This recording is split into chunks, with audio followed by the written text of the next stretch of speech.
Yo, so chat, while we're waiting on like Astro to like ready up, what do you guys think should be in the future of Remix? What are you guys thinking? Just while we're getting into this match, let me know in the chat, you know. That'd be cool. That'd be real cool. I want trans pride colors. I want mechanic Kirby from Robobot. Hey, I want Dr. the Coyle faded, to be glued to the ground. matchup, the faded matchup, Coil and her lesser. Let's go. We finally get to see if Mechanica can bring it back. I'm excited. I'm very excited too. We'll see if all that tier talk is really is all for what it is, or if it's all trash. As Astro coming in, showcasing that phenomenal rush gameplay that he just knows and loves, completely pelting Prince down, and Pr1nc3 gets Astro to like 76% health before his full meter is completely wiped clean. Coming in with a revolver as a revolver-based arm as one of his choices definitely did not work out as well as he hoped, and instead has swapped over to our explosive bird alongside the toxin. Players have absolutely settled in with that being one of the top arms. Astro coming in, we've got that fiery tri-bolt alongside the toxin, so he still has a fire knockdown and is utilizing it very effectively. Just having a widespread fire is absolutely a threat. Why do you think that Nintendo would put that in the game? That seems kind of busted to me, in my opinion. Why would Nintendo do that? It seems a little powerful, yeah. But, you know, we gotta... Just like how they implemented the toaster and the roaster, we're kind of just gonna have to deal with it and see how things play out. As, ooh, two good catches from Pr1nc3. Tries to go for one final read, but Astro just chooses to wait things out with the shield. And currently still standing quite strong as we're moving into the 35-second mark. Both are a hit or two away. Out comes the rush. Pr1nc3 could not get a response out in time, and that is going to be Astro getting the win here. Yeah, I think we're going to see a much better performance out of Pr1nc3 here in this upcoming second round. Because one thing that we haven't gotten to talk about too much about Pr1nc3 tonight is he's a very adaptive player, right? Like, he will go and play that first round, and by the time it's over, he has downloaded you and knows how to adjust accordingly. So I'm really interested in seeing how he ends up adapting to Astro, because it's a hard matchup. It's a hard matchup for anybody, if I'm keeping it real. It's a tough matchup indeed, but he also has a plethora of tools available for him that are all going to respond very differently to the situation and work some maybe even more to his advantage than standard options would allow. He's just, there's so many things that he can pick. I'm curious to see what he kind of goes for. Going in with the, I believe it was the Reguster, is a very interesting choice to have gone for. Just because the multi-shots are so difficult to aim normally, and then you're trying to hit Dr. Coyle, the only time I really see it being useful is if you're just specifically trying to counter a popper. Yeah, but we'll see, because this next match should be pretty interesting to see. Oh, Pr1nc3 going with a Springtron. Okay, that's what I like to see. But taking us to like I said earlier, a fun stage, taking us to Ribbon Ring. I don't know. I feel like this is possibly a bit of a rougher arena to fight a Coil on. Correct me if I'm wrong. I definitely agree, just because she's going to have a much easier time moving around those blocks than any of the other characters. But I like these two arm choices. I'm really eager to see how this plays out. The poison, as we've discussed already, has a lot of interesting applications and can make Coil a little bit easier to catch with her getting poison ticks, as long as you're getting them going. And this bird has actually been doing a pretty decent job, starting with 2 hits with the Zenio, just managing to build up a bit of poison, but Astro has cleared it off, landed his own rush, and now he is in the driver's seat as he is pelting He's pelting his baby down with damaging hit after hit. Now, the thing with it... Oh, yeah. That was a Dendy grab. Prince being like, please not again. Pops his rush for dear life, but that just means that Astro is just in a situation where he could go for another hit. Has rush advantage. Oh. You were saying. Oh, yeah, no, well, it's not really important now. I was just getting really excited because, like, every bit of damage that Astro does, just gets Prince, closer to, that permanently charged mode, that Springtron has, just like, Springman and Max Brass. But that's over now, and, Astro has to get him there again, which, he is really working on doing pretty quick. I don't think Springtron gets a permanent mode. He gets a something. He gets something at 25, doesn't he? No, you're right. He gets really sad because he has nothing going for him like the others. You're right. This commentator's bad and dumb and doesn't know the game. I think that's something that Remix should fix up. We should give Springtron something at 25. Give him a pizza. Give him a pizza? That's really what he's got going for him right now as Astro advances to 2-0 against Prince. Definitely an interesting pick, and there I can see the merit, the logic behind Springtron. It can work. But dear gods, is it a difficult matchup if you can't get your momentum going with Springtron. Oh, by the way, just so like we're both on the same page, BT Dubs, we are now in the best of 5 zone. Yeah, I had a feeling. Also, very interesting move by Astro. Announcing he's switching to Max Brass ahead of time. That's crazy. What a gentleman and a scholar. I believe in typical competition rules that if you're the advantage player, if you are changing your picks of character and arms, you do have to announce them after the stage is chosen. Oh, well, he did it before the stage was chosen. What a gentleman. Yeah, what a gentleman. That is gentlemanly, yes. Yeah. That's very nice. That's very polite. And that's why he's the champ, I guess. I was going to say the people's champ, but that's really kind of more of SNG tonight. Without him, we wouldn't be here, you know? There'd just be any other old arms of it, and who cares about that? Dead game, am I right? Banned you from your own stream. Oh man, I wish. Anyway, wow. Astro really capitalizing on that knockback in the rush to get that little extra damage off of like a grab knockback. I love to see that. Astro just bravely, despite being frozen, is like, I know what you're going for, and I'm just gonna deny you because I just have the faster, weightier arms. I can just win these trades. It doesn't matter yet you freeze me, I can just win the trades.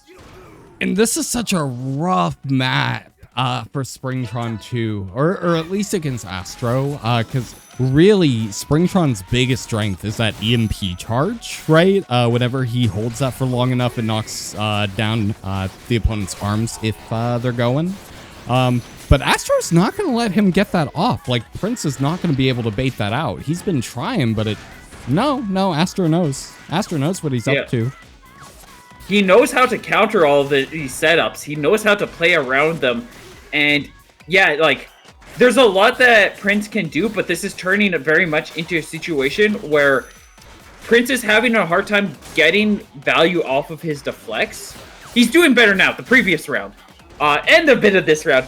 But he's having a hard time getting value off of his deflects, which means that it's just a weight game where Prince is facing off against a Breezy and a Slicer, and both just power through his 2 medium and light arms that are both just kind of, they lose the boxing matchup. Ooh, very great shield by Prince. Oh my gosh, there it is. Fantastic rush counter out of shield. I think that's a rare Astro misplay with his rush. I feel like he was maybe expecting the Slicer to do a lot more damage on the shield, I'm pretty sure he saw that as a shield break opportunity and was going to close it out. And he'd tap like once, twice. And he's like, wait a second. And then Pr1nc just kind of comes in with the punish. Ooh, very solid grab by Pr1nc. Very good. I thought for sure he was going to get knocked out of the air there, but happy to see that I'm wrong. Pr1nc managing to use the shield wisely, taking one hit, moving out of the way, capitalizing on the fact that the Breezy is one of the slower arms, like one of the slowest gloves in the game too. Ooh, and not good at catching these rushes either. Pr1nc with an excellent catch of that opportunity. Just, it's a much like the Breezy. It seems like a really good arm, but because it plays with the same stats as the Sparky, there's a reason why Pr1nc is not going double Breezy, and he's going in with something else like the Trifrost to be able to kind of keep that pace going. Because if he blocks one Breezy, all he has to do then is punch the other Breezy down, and then he's safe to catch with the Trifrost. And he's able to kind of get these big punishes and plays going on here, where that first round, he was just getting outboxed. But then he started to shift his momentum around, and he started to respond to it a lot more, recognizing, I'm not winning the boxing game. I need to stop one of these arms, or I need to stop the Slicer, and then get the punish. Astro put away the Slicer and went double Breezy, and then it became an even easier game from there. For sure. We'll see if he ends, it was Astro's idea to just go ahead and run this back. No, he is not running it back exactly the same. He's got that golden headlock on it. Ooh. I think golden headlock is a very interesting choice. It still has that explosive missile, but the head shocks. Oh, is that the difference to it? Or maybe the explosion also shocks, but yeah, it has an electric element added on top. So it's a lot more dangerous, a lot more capable of being very explosive in what it's capable of doing. Where it now actually can fight back against heavies too, which makes it exceptionally terrifying to play against. Yeah, no, that's crazy. I didn't realize. Hey, SNG, can we get you in the chat here real quick to get some clarification on what is new exactly Pr1nc about this trying to come in headlock? for the finishing blow. Astro managing to clutch things out still. Gets one good catch with a punch. I think I see Astro's vision with that golden headlock, though, because it really, it kind of gets rid of, like, an entire vector of Pr1nc's movement. Like, he just cannot go left safely, you know? Mm-hmm. It makes it significantly more difficult. But it was maybe a little too close for Astro's comfort, and he is going to swap over and go for a duplicate of Pr1nc, being like, I can do what you do just fine. And Pr1nc managed to be like, yeah, bet, come at me, scrub, I'm ripped. As he gets another wind combo, setting Astro at critical. A single hit is all it's gonna take to even out the score. Pr1nc is not out of this yet. This is pure cinema. Pure cinema. Final round coming in. The golden lockjaw steps back into the field. Pr1nc with a dandy grab confirmed, catching Astro off guard. He is not able to catch his footing here. Goes for the double punch, gets comboed with a grab. Pr1nc has yet to be touched, is almost ready with his rush. Keeping this tempo, keeping his focus, reading out each and every Astro move that is played out. Astro now at 15%, and the lead will not shut up. Here, he's about ready to set up a rush, trying to call a situation out. Sees that moment. Astro manages to secure some damage, but is taken out by a final grab. Pr1nc ties up the score 2 apiece. Wow. Wow. And this phenomenal goes back to what I was talking about earlier with Pr1nc being a really, really adaptive player. Especially since, you know, he only got to play one prior match against Astro's Max Brass, right? Compared to how much he played against his Coil. So very, I mean, I'm not going to question it. I love it. I love a good comeback story. I would love to see Astro climb out of losers. I would love that. Again, I am unbiased. I just think it'd be interesting for the story. But, man. Absolutely phenomenal. Oh, so we are going that was like scrapyard. Very, very solid from Prince's situation. Like, kind of explaining. Prince recognized that it was getting really difficult to get to flex. So how that kind of played out is he just recognized Breezy kind of sucks. Like, it's good, but it's the Sparky. Just dodge it, your opponent can't do nothing. Or just block it, and they can't do nothing. So all he had to really worry about was the golden or the Lockjaw EX, and made it significantly easier for him to handle the matchup. Now Astro is switching over to Dr. Coil. Again, I'm curious to see how this is actually going to play out, because Astro has to play with very different arms. What is considered meta is a very different story right now. We actually have, outside of the Chilla, we have a different very good Ice Chain weapon in the Trifrost that Prince is wielding, which kind of to a degree works better against Dr. Coil, as long as it's not getting boxed out. To a degree, I think the one thing really lacking from Prince's loadout right now, that really, I think could be a big reason why he's struggling against this Coil so much, is something that just has like more wide reach, like a wider reaching arm, almost kind of like that Tri-Bolt type, but something that just hits a little better. You know what I'm saying? Because those Tri-Bolt bolts, they're very small, they're very skinny. So even though it's really far, it's kind of hard to connect with someone as floaty as Coil is. Indeed it is. And there's a couple of options out there that could be good, but I mean, they just don't hit as well as Popper. We've got a blind option. I think we only have... Oh, no, there's also there's a stun option. But we all know the story about stun and Coil. We do? I can't say I do. You don't try to stun her because she has the fastest recovery on flinches in the game. Oh, So right, even of course. I knew that. on top of that, if she's high up and you stun her, she goes down and you miss her and she gets a free punish because you whiff. Oh, that's so cringe. Why would Nintendo do that? That's so cringe. Oh, geez, that's a good question. I wish I had an answer. Maybe Nintendo can fix it in like this new remix patch later, in like the 6.0 patch. Ooh, nice catch there from Prince. Oh, but being met immediately with that rush to bring Prince back down to just below Astro's level. Ooh, does he get the rush? No, he does not. Very good shield by Astro.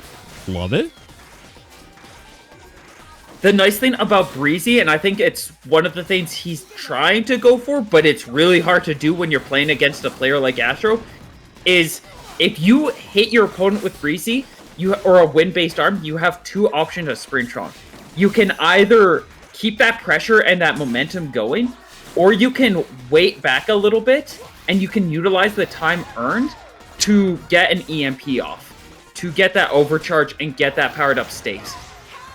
Unfortunately, he's not going to be able to get that or secure anything as 4 seconds left on the clock. Astro starts getting the read on him once again, and he's not able to figure out the situation well enough. And that is going to be Astro walking away 3-2 against Prince in what was a very, very close matchup. Hey, on the bright side, Prince gets to stay in the lobby, and you know who we get to watch next? Oh, we get to see Aya, darling. We get to see Aya again. Any primers in chat for Balloon Boy?